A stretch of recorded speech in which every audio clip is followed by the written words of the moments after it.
TCP IP की protocols के बारे में अगर बात करें या फिर हम देखें कि टीसीपी आईपी के क्या रूल्स थे, तो रूल्स उनके क्या क्या थे।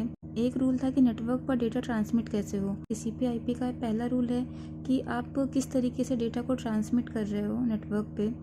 एंड सेकेंड है कि डेटा किस फॉर्मेट में हो कि जिसको भेजा जाए तो रिसीवर या फिर कोई अदर नेटवर्क ये समझ पाए कि आपने क्या सेंड किया है। तो यहाँ पर पहला तो हो गया कि आप डेटा को कैसे ट्रांसमिट कर रहे हो, किस पाथ का यूज़ कर रहे हो या फिर किस मीडियम का यूज़ करके डेटा को ट्रांसमिट कर रहे हैं। नेक्स्ट है कि जो भी डेटा आपने ट्रांसमिट किया है वो डेटा किस फॉर्मेट में होना चाहिए, किस फॉर्म में होना चाहिए कि यूज़र जो है या फिर जिसको भी आपने सेंड किया है, कोई अदर नेटवर्क जिसको आपने सेंड किया है वो ये समझ पाए कि डेटा क्या आया है, क्या भेजा गया है, उसका फॉर्मेट क्या है। जब तक दोनों ही डिवाइसेस को फॉर्मेट के बारे में पता नहीं होगा तब इन्फॉर्मेशन को कैरी कर पाना एंड इन्फॉर्मेशन को रिसीव करना मुश्किल हो जाएगा। सपोज करिए कि अगर दो पर्सन है, उन दोनों को एक दूसरे से कम्युनिकेट करना है तो उन दोनों को एक दूसरे की लैंग्वेज पता होनी चाहिए। अगर वो दोनों ही पर्सन एक दूसरे की लैंग्वेज नहीं जानते हैं तो एक दूसरे से कम्युनिकेट नहीं कर पाएंगे। तो जब तक उनको ये नहीं पता होगा कि उनकी लैंग्वेज क्या है, सपोज़ कीजिए कि अगर पर्सन ए है उसको हिंदी आती है एंड पर्सन ए को बिल्कुल भी हिंदी नहीं आती, उसको इंग्लिश आती है, तो प्रॉब्लम हो जाएगी। एंड पर्सन ए को भी इंग्लिश नहीं आती है, उसको सिर्फ हिंदी ही आती है। तो अगर पर्सन ए को सिर्फ हिंदी आती है एंड पर्सन बी को सिर्फ इंग्लिश आती है तो इन दोनों को कम्युनिकेट करने में प्रॉब्लम होगी, क्योंकि पर्सन ए को नहीं पता है कि इंग्लिश क्या है, मतलब इंग्लिश कैसी लैंग्वेज है, कैसे बोली जाती है, जो बोल रहे हैं उसका क्या मतलब है। एंड पर्सन बी को नहीं पता है कि हिंदी में ये जो बोल रहे हैं वो क्या है। तो जो भी डेटा होगा वो लॉस हो जाएगा एक तरीके से ना, कोई मतलब ही नहीं बनेगा। इसी तरीके से अब अगर उनको लैंग्वेज पता है, उनको फॉर्मेट पता है, तो उनको ये पता होना चाहिए कि उनको बोलना क्या है, उनको किस टॉपिक पे बात करनी है, कैसे उनको एक दूसरे को समझाना है एंड किस तरीके से समझाना है और क्या एक दूसरे को वो बोलना चाह रहे हैं। तो एक तरीके से कि आपको डेटा क्या ट्रांसमिट करना है, आपको किस पर बात करनी है, क्या बात करनी है आपको। एंड दूसरा क्या है कि किस फॉर्मेट में आपका डेटा है कि दोनों ही नेटवर्क एक दूसरे को समझ पाएँ कि अच्छा ये है। मतलब एक तरीके से लैंग्वेज, दोनों ही नेटवर्क को लैंग्वेज पता होनी चाहिए, अदरवाइज़ कम्युनिकेशन पॉसिबल नहीं हो पाएगा।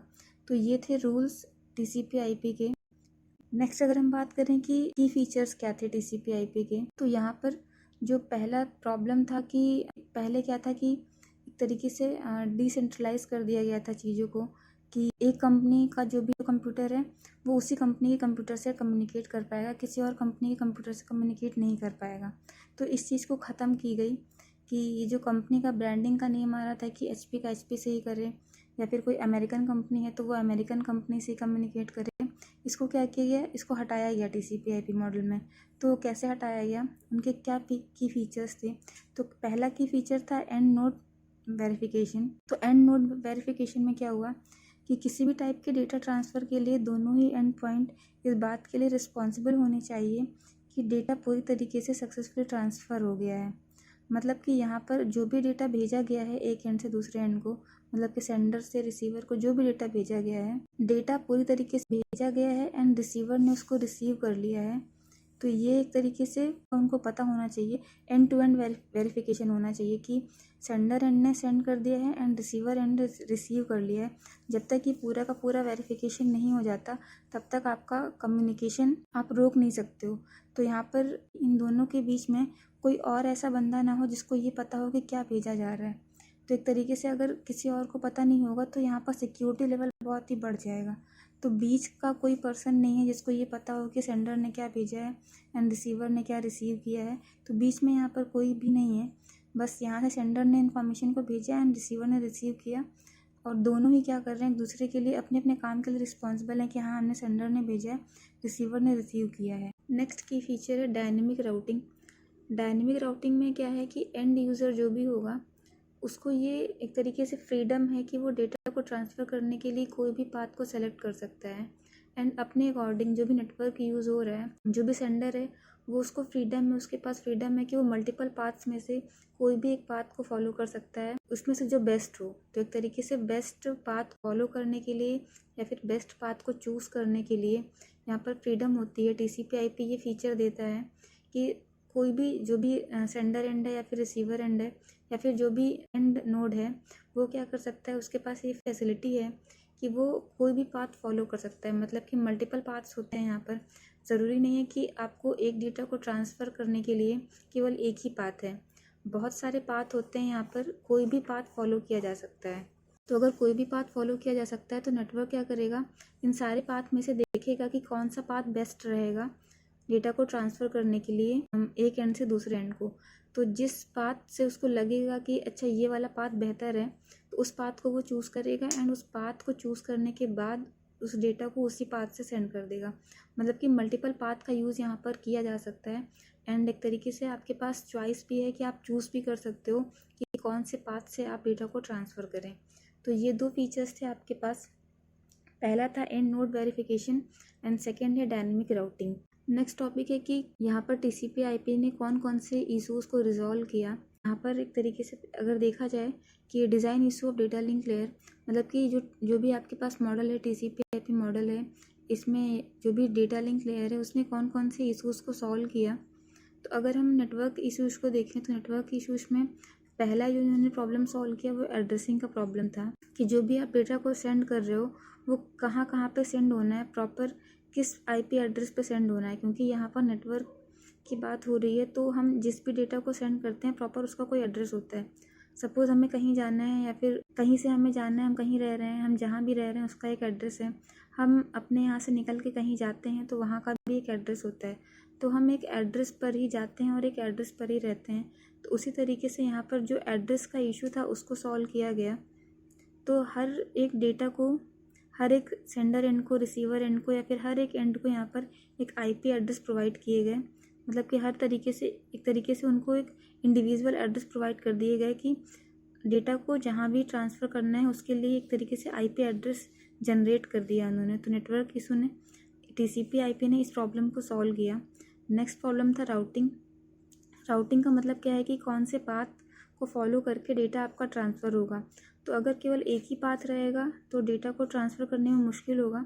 तो यहाँ पर TCP/IP ने एक फैसिलिटी हमें प्रोवाइड कर रखी है, डायनेमिक राउटिंग की फैसिलिटी, कि आप मल्टीपल पाथ्स का जो भी नेटवर्क है, नेटवर्क क्या कर सकता है या फिर कंप्यूटर है या फिर कोई भी डिवाइस है, यूज़र है, तो वो क्या कर सकता है, उसके पास ये फैसिलिटी है कि वो डायनेमिक पाथ को फॉलो कर सकता है, मल्टीपल पाथ्स को फॉलो कर सकता है। मल्टीपल पाथ्स में से वो किसी एक बेस्ट पाथ को चूज़ कर सकता है। तो एक तरीके से राउटिंग के पास ये फैसिलिटी है।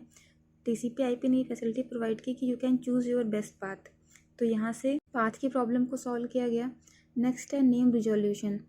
तो अब यहाँ पर नेम रिजोल्यूशन का मतलब क्या है कि हम किसी भी एप्लीकेशन को एक्सेस करते हैं। सपोज़ यूट्यूब एप्लीकेशन हो गया या फिर व्हाट्सएप एप्लीकेशन है, फेसबुक एप्लीकेशन है या फिर कोई डॉक्यूमेंट फाइल एप्लीकेशन है, किसी भी टाइप की एप्लीकेशन है, आप जिस भी एप्लीकेशन को एक्सेस कर रहे हैं उस एप्लीकेशन को नेम दिया गया है। सपोज़ यूट्यूब को यूट्यूब नेम दिया गया है, फेसबुक को फेसबुक नेम दिया गया है, व्हाट्सएप नेम दिया गया है। तो ये जो नेम दिया गया है वो नेम हमें समझने के लिए दिया गया है कि हम प्रॉपर समझ पाएँ कि हम इसको एक्सेस करना चाहते हैं, लेकिन वो एक्चुअल में कोई नेम नहीं है। ये जो नेम होते हैं, ये जो नेम दिया गया है, किसको नेम दिया गया होगा, ये IP एड्रेस को नेम दिए गए होंगे। सपोज़ अगर ये एक वेबसाइट है यूट्यूब का कुछ IP एड्रेस होगा। मैं एक एग्जांपल ले लेती हूँ, मुझे नहीं पता कि IP एड्रेस क्या है यूट्यूब का प्रॉपर। तो यहाँ पर अगर मैं कोई एग्जांपल ले लूँ 1301.10.11, तो अगर ये मैंने एक एग्जांपल लिया कि इट मे बी कि ये यूट्यूब का IP एड्रेस है, तो यहाँ पर जो भी नेटवर्क के फॉर्म में बात होती है तो नेटवर्क में क्या होता है कि हर चीज़ का, हर वेबसाइट का क्या होता है, एक IP एड्रेस जनरेट कर दिया जाता है एंड उस IP एड्रेस को एक्सेस किया जाता है।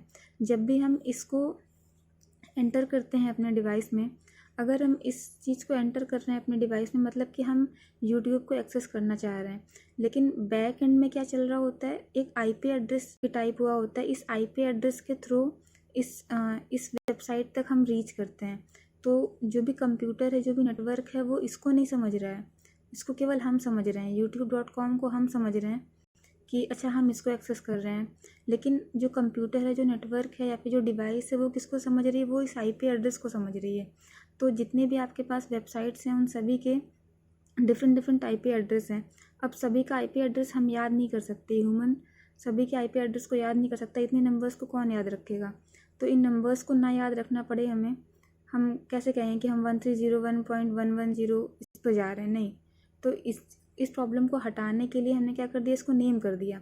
तो इन IP एड्रेस को बेसिकली नेम कर दिया गया कि जो भी आईपी एड्रेस जनरेट किया गया है, किसी को यूट्यूब नाम दे दिया गया, किसी को फेसबुक नाम दे दिया गया, किसी आईपी एड्रेस को व्हाट्सएप नाम दे दिया गया, जिस भी टाइप की एप्लीकेशन है उस टाइप की एप्लीकेशन के आईपी एड्रेस को नेम दे दिया गया, जिसको हम लोग डोमेन नेम कहते हैं या फिर डीएनएस कहते हैं। तो डीएनएस बेसिकली क्या करता है, डोमेन नेम प्रोवाइड करता है।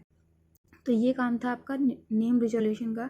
तो टीसीपी आईपी ने ये प्रॉब्लम को रिजॉल्व किया कि जो आईपी एड्रेस जनरेट हो रहे हैं, इन आईपी एड्रेस को एक तरीके से नेम दे दिया गया कि जो यूज़र है उसको इन एप्लीकेशन को एक्सेस करने में ईजी हो जाए। नेक्स्ट है flow and error control. Flow and error control issue में क्या प्रॉब्लम है, इस प्रॉब्लम को कैसे रिजॉल्व किया गया कि जो भी डेटा आपका भेजा गया है, एक तो हमें ये देखना है कि उसमें एरर बहुत ही कम से कम हो। तो एरर को मिनिमाइज़ करने के लिए हमने क्या किया, पैरिटी बिट, जब भी हमने फ्रेम भेजे उन फ्रेम के साथ पैरिटी बिट ऐड करके भेजी। तो पैरिटी बिट क्या करेगा, एरर को कंट्रोल करेगा एंड डिटेक्ट करेगा। नेक्स्ट फ्लो का मतलब क्या है कि डेटा के फ्लो को कंट्रोल करना। तो फ्लो कंट्रोल कैसे करेंगे, सपोज़ करिए कि मैंने आपको यहाँ से एक वीडियो भेजा और वो वीडियो अगर मैं 10 Mbps की स्पीड पर भेज रही हूँ, बट आप उसको रिसीव कर रहे हो 3 Mbps की स्पीड पर।